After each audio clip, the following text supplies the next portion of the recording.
October 1-ാം തീയതി വിശുദ്ധ കൊച്ചുത്രേസ്യ പുണ്യവതിയുടെ തിരുനാള് തിരുസഭ ആഘോഷിക്കുകയാണ്. ಪ್ರಭು ಕ್ರಿಸ್ತರಲ್ಲಿ ಆತ್ಮೀಯ ಸಹೋದರ ಸಹೋದರಿಯರೇ, ಅಕ್ಟೋಬರ್ 1ನೇ ದಿನವನ್ನು ನಮ್ಮ ಧರ್ಮಸಭೆ ಸಂತ ಕಿರುಪುಷ್ಪ ತೆರೇಸಾ ಅವರ ಹಬ್ಬದ ದಿನವಾಗಿ ಘೋಷಣೆ ಮಾಡಿದೆ. വിശുദ്ധയെ വിശുദ്ധയായിട്ട് പ്രഖ്യാപിക്കുന്നത് 11-ാം പിയൂസ് മാർപ്പാപ്പയാണ്. ಈ ಸಂತರನ್ನು ಸಂತರು ಎಂದು ಘೋಷಣೆ ಮಾಡಿದ್ದು 11ನೇ ಭಕ್ತಿನಾದರಾದ ಪೋಪ್ ಜಗದ್ಗುರುಗಳಾಗಿದ್ದಾರೆ. അന്ന് വിശുദ്ധനായ വിശുദ്ധ 11-ാം പിയൂസ് മാർപ്പാപ്പ വിശുദ്ധയെക്കുറിച്ച് പ്രകാരമാണ് പറഞ്ഞത്. 11ನೇ ಭಕ್ತಿನಾದರು ಪೋಪ್ ಜಗದ್ಗುರುಗಳು ಸಂತರ ಕುರಿತು ಈ ರೀತಿಯ ಮಾತುಗಳನ್ನು ಹೇಳಿದ್ದಾರೆ. ലോകത്തിന്റെ മുഴുവൻ വത്സലപുത്രിയും ಇಡೀ ಪ್ರಪಂಚದ ಮುದ್ದಾದ ಮಗಳು, പരിശുദ്ധ സിംഹാസനത്തിൽ എന്നെ നയിക്കുന്ന നക്ഷത്രവും, ಪರಿಶುದ್ಧವಾದ ದೇವರ ಸಿಂಹಾಸನಕ್ಕೆ ನನ್ನನ್ನು ಮುನ್ನಡೆಸುವ ಆಕಾಶದಲ್ಲಿ ಹೊಳೆಯುವ ನಕ್ಷತ್ರವಾಗಿಯೂ, ഈ ലോകത്തിന് ഈ കാലഘട്ടത്തിൽ ദൈവം നൽകുന്ന ദൈവത്തിന്റെ വചനവും, ಈ ಇತ್ತೀಚಿನ ದಿನಗಳಲ್ಲಿ ಈ ಪ್ರಸ್ತುತ ಪ್ರಪಂಚಕ್ಕೆ ಬೇಕಾದ ದೇವರ ಜೀವಂತ ವಾಕ್ಯವಾಗಿಯೂ, ലോകത്തിന്റെ മുഴുവൻ ആധ്യാത്മിക ജീവിതത്തിന്റെ ഗുരുഭൂതയുമാണ് വിശുദ്ധ കൊച്ചുത്രേസ്യ എന്നാണ്. ಆಧ್ಯಾತ್ಮಿಕ ಜೀವನದಲ್ಲಿ ಗುರುವೂ ಬೋಧಕಿಯೂ ಆಗಿ ಕಿರುಪುಷ್ಪ ತೆರೇಸಾ ಅವರು ಕಂಗೊಳಿಸುತ್ತಿದ್ದಾರೆ ಎಂದು ಘೋಷಿಸಿದ್ದಾರೆ. വിശുദ്ധ കൊച്ചുത്രേസ്യയെ ഡോക്ടർ ഓഫ് ദ ചർച്ച് ആയിട്ട് പ്രഖ്യാപിക്കുന്നത്, വേദപാരംഗതയായിട്ട് പ്രഖ്യാപിക്കുന്നത് വിശുദ്ധനായ ജോൺ പോൾ 2-ാമൻ മാർപ്പാപ്പയാണ്.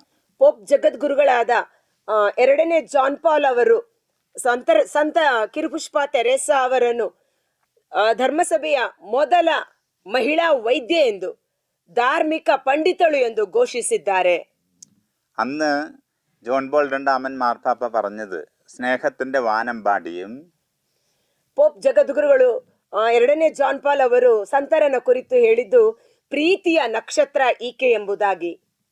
അതോടൊപ്പം തന്നെ സ്നേഹത്തിന്റെ ശാസ്ത്രം ഈ ഭൂമുഖത്തിന്, സുവിശേഷത്തിന്റെ സ്നേഹശാസ്ത്രം ഈ ഭൂമുഖത്തിന് നൽകിയതും വിശുദ്ധ കൊച്ചുത്രേസ്യ പുണ്യവതി വഴിയാണ് എന്നാണ്.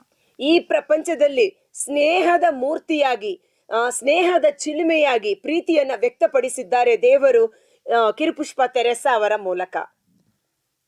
വിശുദ്ധ യോഹന്നാൻ ശ്ലീഹ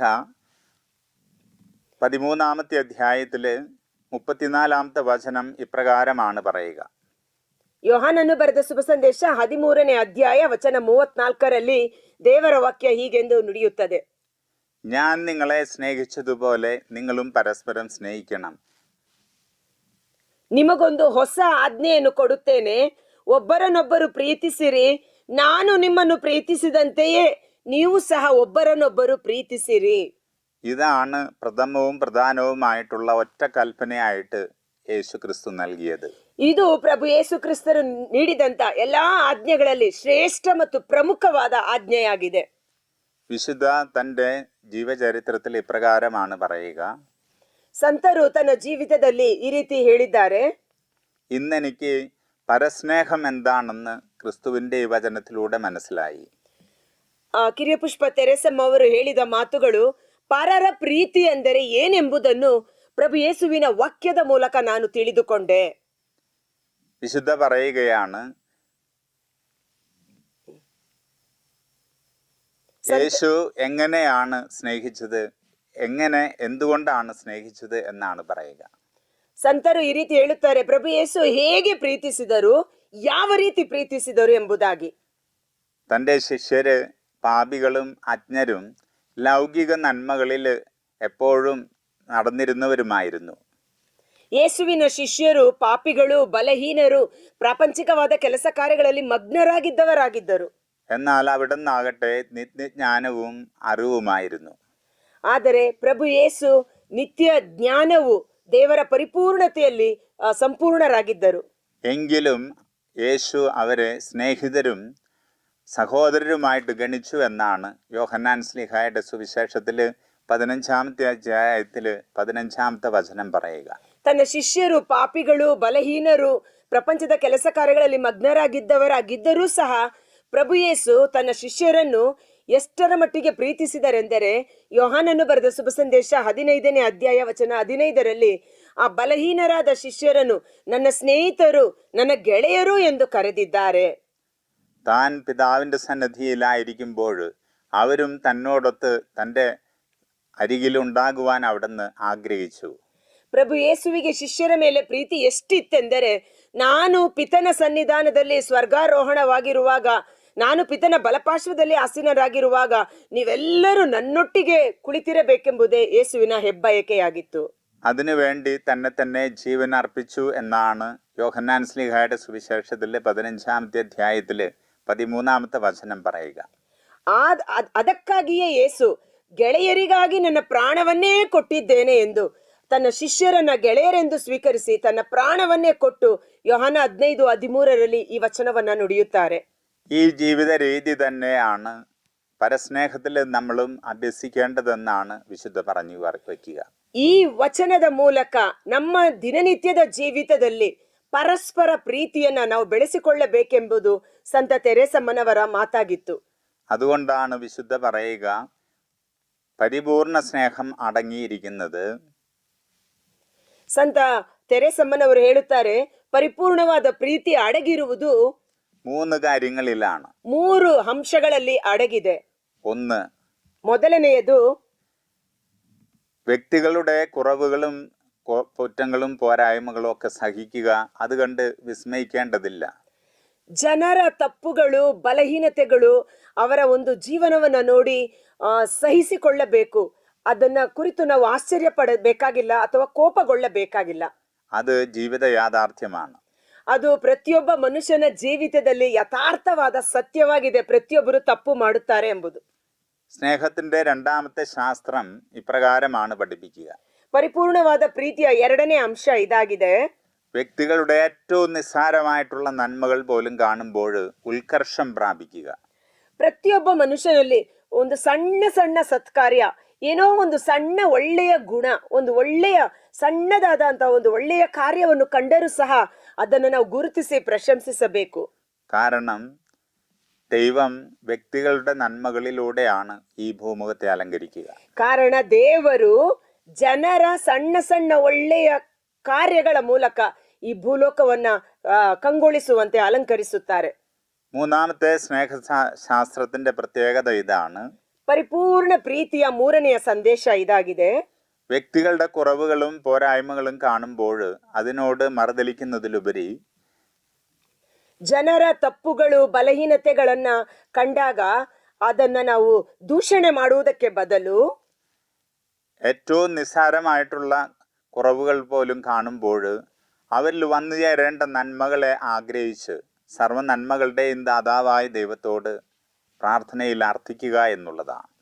ಜನರಲ್ಲಿ ತಪ್ಪುಗಳನ್ನು ಕಂಡಾಗ ನಾವು ಅವರನ್ನು ದೂಷಿಸದೆ ಎಲ್ಲಾ ಯೋಗ್ಯ ವರದಾನಗಳನ್ನ ನಮಗೆ ಕೊಡುವಂತ ಪರಿಶುದ್ಧನಾದ ಪ್ರಭು ಯೇಸುವನ್ನ ಕುರಿತು ಮಹಿಮೆ ಪಡಿಸುತ್ತಾ ಅವರಲ್ಲಿ ಆ ಒಳ್ಳೆಯ ಸತ್ಕಾರ್ಯಗಳು ಉಂಟಾಗುವಂತೆ ಪರರಿಗಾಗಿ ನಾವು ಪ್ರಾರ್ಥನೆ ಮಾಡಬೇಕು. നമ്മുടെ കുറവുകളിലും ഇത് തന്നെ ആവർത്തിക്കേണ്ടതുണ്ട്. ಕಾರಣ ನಮ್ಮ ಜೀವಿತದಲ್ಲಿಯೂ ಸಹ ನಾವು ಅನೇಕ ಬಾರಿ ತಪ್ಪು ಮಾಡುವವರುಂಟು. നിരാശപ്പെടാതെ നമ്മിലും ഉണ്ടാകേണ്ട നന്മകൾക്ക് വേണ്ടി സർവ്വ നന്മകളുടെയും ദാതാവായ ദൈവത്തോട് അർത്ഥിക്കുക. ನಮ್ಮ ತಪ್ಪುಗಳನ್ನ ಸಹ ನಾವು ಮಾಡುವಾಗ ನಿರಾಶೆಯಾಗದೆ, ಸೋತು ಹೋಗದೆ, ಎಲ್ಲ ಯೋಗ್ಯ ವರದಾನಗಳನ್ನ ನೀಡುವ, ಸಕಲ ಪಾಪಾಪರಾಧಗಳನ್ನ ಕ್ಷಮಿಸುವ ಪ್ರಭು ಯೇಸುವಿನಲ್ಲಿ ನಮ್ಮನ್ನ ಒಪ್ಪಿಸಿಕೊಟ್ಟು ನಮ್ಮ ಜೀವನವನ್ನ ಮುನ್ನಡೆಸೋಣ. സുവിശേഷത്തിലുടനീളം ക്രിസ്തു ഏത് വ്യക്തിയുമായിട്ട് ഇടപെടുമ്പോഴും ഈ പ്രത്യേകതകളാണ് സ്നേഹത്തിന്റെ പ്രായോഗികതകൾ എന്നാണ് പറഞ്ഞു വയ്ക്കുക.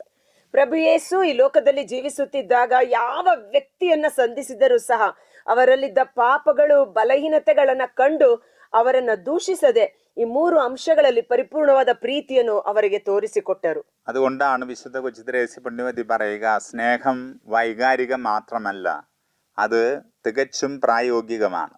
ಅದಕ್ಕಾಗಿ ಕಿರಿಯ ಪುಷ್ಪ ತೆರೇಸಮ್ಮನವರು ಹೇಳುತ್ತಾರೆ, ಪ್ರೀತಿ ಎನ್ನುವುದು ನಾಮಪದವಲ್ಲ, ಬದಲಿಗೆ ಅದು ಕ್ರಿಯಾತ್ಮಕವಾಗಿ ಮಾಡುವಂತ, ಕಾರ್ಯರೂಪದಲ್ಲಿ ತೋರಿಸುವಂತ ಒಂದು ವಿಷಯವಾಗಿದೆ. ഈ തിരുനാൾ ദിവസം നമുക്ക് ഈ വലിയ സ്നേഹത്തിന്റെ ഉപകരണമായി തീരുവാനായിട്ട് ಈ ಸಂತ ತೆರೇಸಮ್ಮನವರ ಹಬ್ಬದ ಈ ಸುದಿನದಲ್ಲಿ ನಾವು ಸಹ ಪ್ರೀತಿಯ ಚಿಹ್ನೆಗಳಾಗಿ, ಪ್ರೀತಿಯ ದೂತರಾಗಿ ಮಾರ್ಪಾಡಾಗೋಣ. വിശുദ്ധയോടൊപ്പം നമുക്കും ദൈവത്തിൻ്റെ സന്നിധിയിൽ അപ്രകാരമായിരിക്കുവാനായിട്ട് പ്രത്യേകം ഇന്നേ ദിവസം വിശുദ്ധയുടെ മാധ്യസ്ഥം തേടാം. ಪ್ರೀತಿಯ ಸಂಕೇತವಾಗಿ ಜೀವಿಸಿದ ಸಂತ ತೆರೇಸಮ್ಮನವರ ಮಧ್ಯಸ್ಥಿಕೆಯಲ್ಲಿ ನಾವು ಸಹ ಈ ಲೋಕದಲ್ಲಿ ಪರಸ್ಪರ ಪ್ರೀತಿ, ದೈವಿಕ ಪ್ರೀತಿಯಲ್ಲಿ ಪ್ರವರ್ಧಿಸೋಣ. ദൈവം നമ്മെ എല്ലാവരെയും അനുഗ്രഹിക്കട്ടെ. ದೇವರು ನಮ್ಮನ್ನು ಹೆಚ್ಚಾಗಿ ಆಶೀರ್ವದಿಸಲಿ. സ്നേഹത്തിൻ്റെ ശാസ്ത്രം ഞങ്ങൾക്ക്, ക്രിസ്തു സ്നേഹത്തിൻ്റെ ശാസ്ത്രം ഞങ്ങൾക്ക് പഠിപ്പിച്ചു തന്ന വിശുദ്ധ കൊച്ചു ത്രേസ്യയെ ഇന്നേ ദിവസം സ്നേഹത്തിൻ്റെ യഥാർത്ഥ സംവാഹകരാകുവാൻ വിശുദ്ധ ഞങ്ങൾക്ക് കൃപയേകണമേ. ഞങ്ങളുടെ എല്ലാ പ്രാർത്ഥനകളും അർത്ഥനകളും അങ്ങേ തിരുമുമ്പിലേക്ക് ഞങ്ങൾ സമർപ്പിക്കുന്നു.